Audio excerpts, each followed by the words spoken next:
भक्ति काल की परिस्थितियों के संबंध में अगला व्याख्यान।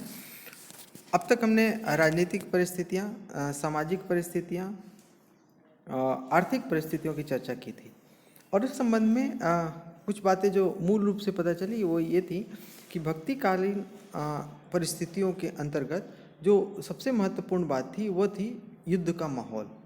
युद्ध दो प्रकार से होते थे। एक तो बाह्य आक्रमण के द्वारा, जिसमें विदेशी आक्रांता भारत पर आक्रमण करके धन लूटकर ले जाते थे। दूसरे स्तर पर हमारे यहाँ केंद्रीय सत्ता का एक अभाव था। कोई एक बड़ा राजा नहीं था जो पूरे भारतवर्ष की सुरक्षा कर सके या उसको अन्य राजा सहयोग दे सके। तो ऐसी स्थिति में केंद्रीय सत्ता नहीं होने के कारण उसका फायदा अन्य छोटे छोटे राजा उठाते थे और वो आपस में युद्ध करते थे। यानी शक्ति स्थापित करने के लिए केंद्रीय शक्ति या केंद्रीय राजा बनने के लिए वो आपस में युद्ध करते थे। तो इस प्रकार युद्ध दो प्रकार से होते थे, एक बाह्य आक्रमण और एक आंतरिक आक्रमण। इन परिस्थितियों के कारण राजनीतिक परिस्थिति डामाडोल थी, आर्थिक परिस्थिति भी ठीक नहीं थी और समाज में भी एक अव्यवस्था फैली हुई थी। अब एक अन्य बिंदु की हम बात करें, वो है सांस्कृतिक परिस्थिति, कि किसी भी देश की संस्कृति बहुत महत्वपूर्ण होती है और जो मानवीय मूल्यों के विकास में सहायक होती है और वही वैश्विक पहचान का आधार बनती है।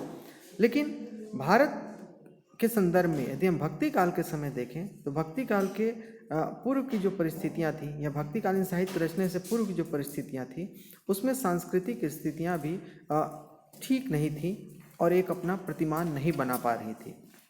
सांस्कृतिक परिस्थितियों की बात करें तो हम मानते हैं कि जो संस्कृति होती है वो मनुष्य जिस समाज में रहता है उसकी नियमावली या उसके रीति रिवाज, उसके रहन सहन, खान पान, व्रत त्यौहार आदि जीवन मूल्यों से बनता है।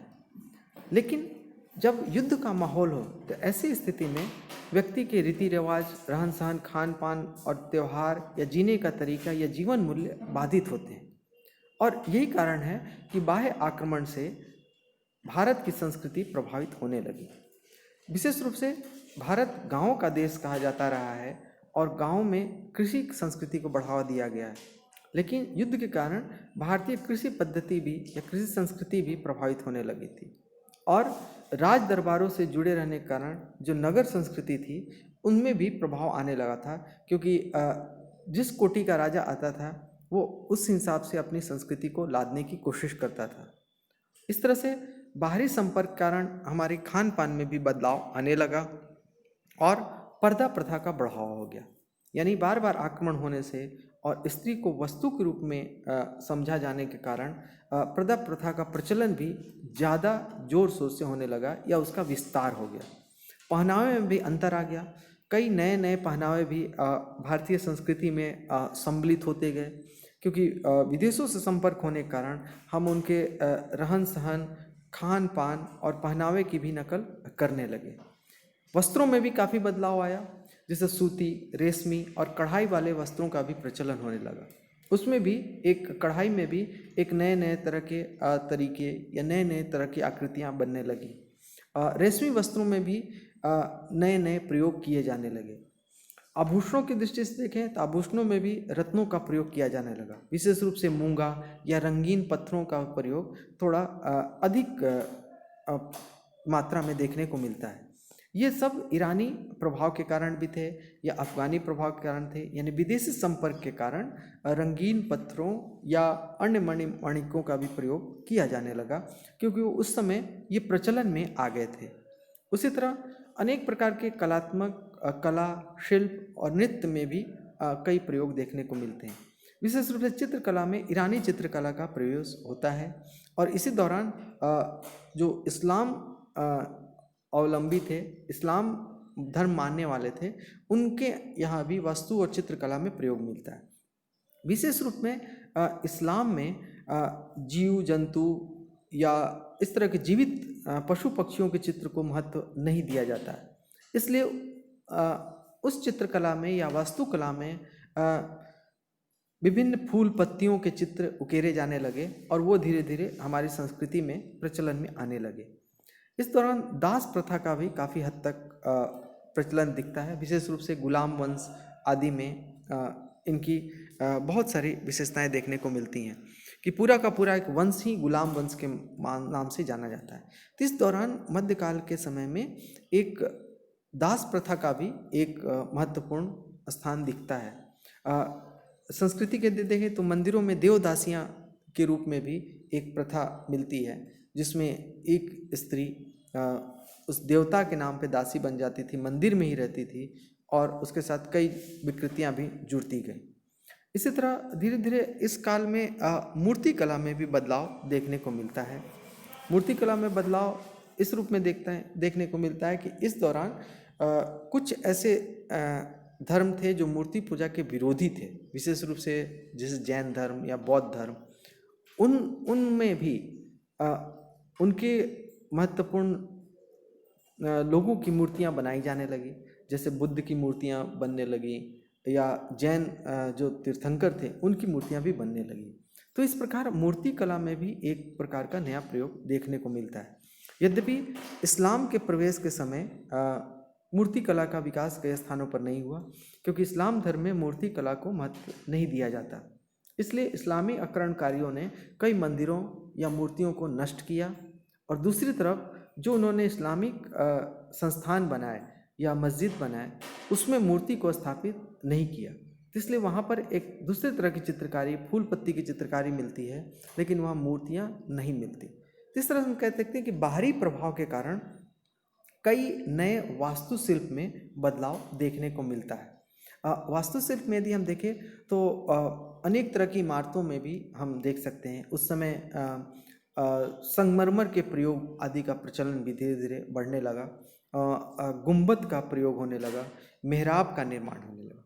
पहले भारतीय जो मूर्ति कला या वास्तु संस्कृति जो थी उसमें अलग रूप सज्जा दिखाई देती थी। वास्तु संस्कृति या इमारतों के निर्माण जो होते थे वो दूसरे ढंग से होते थे। उनमें समकोण या त्रिभुजाकार या आयताकार, वर्गाकार, इस तरह की आकृतियाँ होती थी। लेकिन धीरे धीरे मध्यकाल में अनेक प्रकार के मेहराबों, गुंबदों का प्रयोग भी देखने को मिलने लगा। उसी तरह सामग्री में भी कुछ नयापन आने लगा। उसमें कई तरह के चूना पत्थर और इन तरह के चीज़ों को मिलाकर नए तरह के ढांचे का निर्माण किया जाने लगा। इसके अलावा इमारतों के बीच में बाग बगीचों का भी प्रचलन होने लगा, या शहर के मुख्य पर भी बाग बगीचों का प्रचलन होने लगा। तो इस तरह से कई ऐसी परिस्थितियां दिखती हैं जो हमारी जो आसपास की संस्कृति थी वो प्रभावित करने लगी, चाहे वास्तु के स्तर पर हो या रहन सहन के स्तर पर हो या फिर मूर्ति कला या चित्रकला के रूप में हो।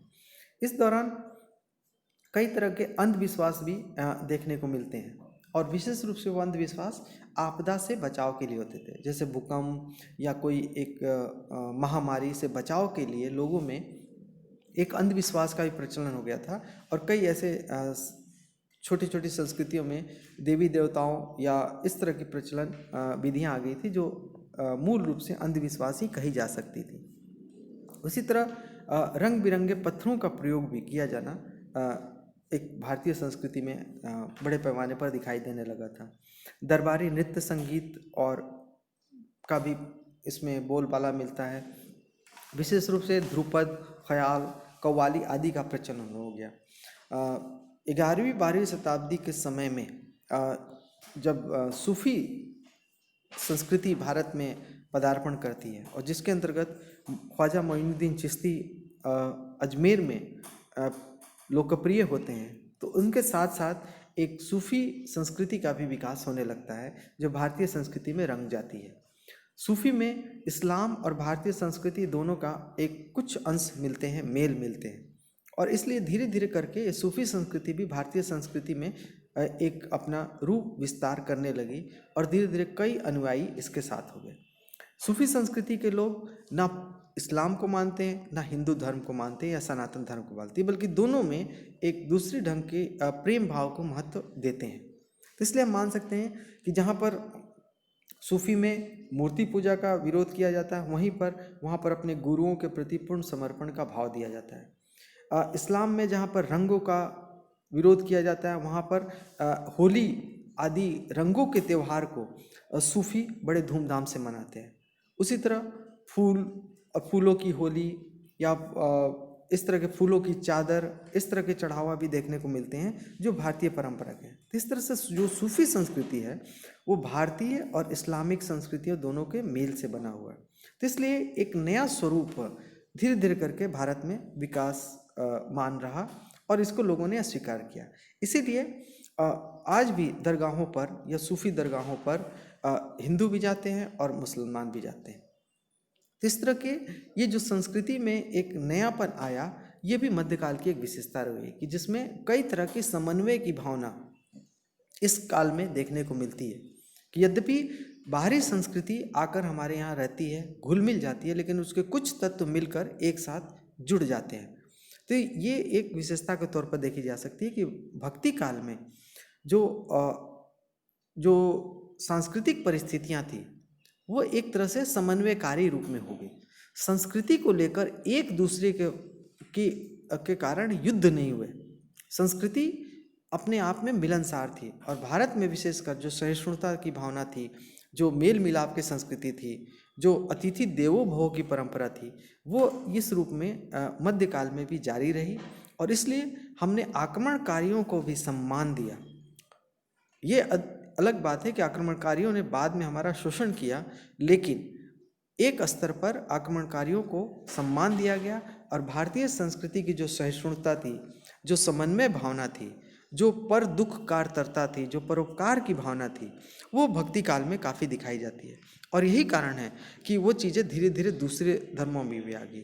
विशेषकर सूफी और इस्लाम में भी हम देखते हैं कि गरीबों पर दया करने वाला या दूसरों को दुख को दूर करने वाले को बहुत महत्व दिया गया और इसीलिए गरीब नवाज शब्द आता है, जो गरीबों पर कृपा करे या गरीबों पर जो दया दिखाए, और ये दोनों में है।